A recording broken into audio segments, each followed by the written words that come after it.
ఐపీఎల్లో అత్యంత విజయవంతమైన జట్లలో ముంబై తర్వాత చెన్నై 5 సార్లు విజయం సాధించింది. గత 2 ఐపీఎల్ సీజన్స్లో కూడా 24-25లో కూడా చాలా పేలవమైన ప్రదర్శన. 2025 ఐపీఎల్లో చివరి స్థానంలో ఉంది.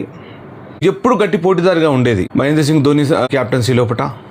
అలాగే 2019 వరకు ఆ జట్టు ప్రతిసారి ప్లే ఆఫ్స్లో ప్రవేశించడం మనం చూసాం. ఆ తర్వాత ధోనితో పాటు రైనా, డూప్లిసిస్, బ్రావో ఇలా ఎందరో గొప్ప గొప్ప ప్లేయర్లు అందరూ కూడా చెన్నైకి ప్రాతినిధ్యం వహించిన వాళ్ళలో ఉన్నారు. ఈసారి మాత్రం బలంగా పుంజుకోవాలనే పట్టుదలతో ఉన్నారు వాళ్ళు. సీనియర్ ఆల్రౌండర్లు జడేజా, శామ్ కరణ్, అలాగే దీపక్ చాహర్, రాహుల్ త్రిపాఠి, విజయ్ శంకర్లను విడుదల చేసిన చెన్నై వేలల్లో యువ ఆటగాళ్లు ప్రశాంత్ వీర్, కార్తిక్ శర్మ, అలాగే అఖిల్ హుసేన్, షాట్, రాహుల్ చాహర్ వంటి వారిని సొంతం చేసుకుంది. ఇప్పుడు అనుభవజ్ఞులు కుర్రాల మేలు కలయికతో రికార్డు స్థాయిలో 6వ టైటిల్పై కన్నేసింది. ముందు చేపాక్పై పట్టు సాధించాలన్నది ఆ లక్ష్యం.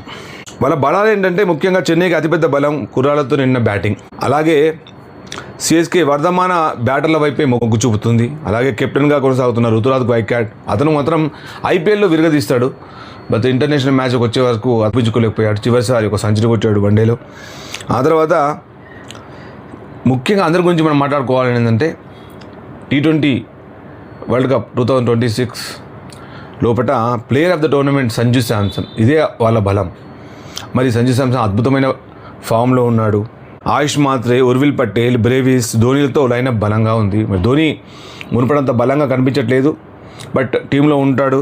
మరి అది ఎంతవరకు ఏ విధంగా సాధ్యమవుతుంది, ఏ విధమైన మరి వికెట్ కీపింగ్ ఎవరు చేస్తారు, ఇవన్నీ కూడా మనకు మొదటి మ్యాచ్ స్టార్ట్ అయ్యే వరకు కూడా మనం చెప్పలేం. అలాగే బలహీనతలు ఏంటంటే కుర్రాలకు చెన్నై అంటే కుర్రాళ్ళే చెన్నై బలం, వాళ్ళే బలహీనత. మరి వాళ్ళు కీలకమైన సమయంలో ఎలా రాణిస్తారనేది చాలా ముఖ్యం. అలాగే బౌలింగ్ కూడా చెన్నైకి సమస్యగా మారింది. ఈ విభాగాల అనుభవం లోపించింది. ఇప్పటికే నిరూపించుకున్న మ్యాచ్ విన్నర్లు మనకు ఎక్కువగా లేరు చెన్నై లోపల. అలాగే ఒక్కసారి చెన్నై ఆటగాళ్ళు చూద్దాం. స్వదేశీ ఆటగాళ్ళు రుతురాజ్, ధోని, సంజు శాంసన్, ఆయుష్ మాత్రే, కార్తిక్ శర్మ, సర్ఫరాజ్ ఖాన్, ఉర్విల్ పటేల్, ప్రశాంత్ వీర్, అంశుల్ కాంబోజ్, రామకృష్ణ ఘోష్, అలాగే అమన్ ఖాన్, శివం దూబే, ఖలీల్, ముఖేష్ చౌదరి, శ్రేయస్ గోపాల్, రాహుల్ చాహర్, గుర్జన్ప్రీత్ సింగ్. విదేశీయులు చూస్తే Brevis, Matt Henry, Overton, Matthew Short మంచి ప్లేయర్లే ఉన్నారు.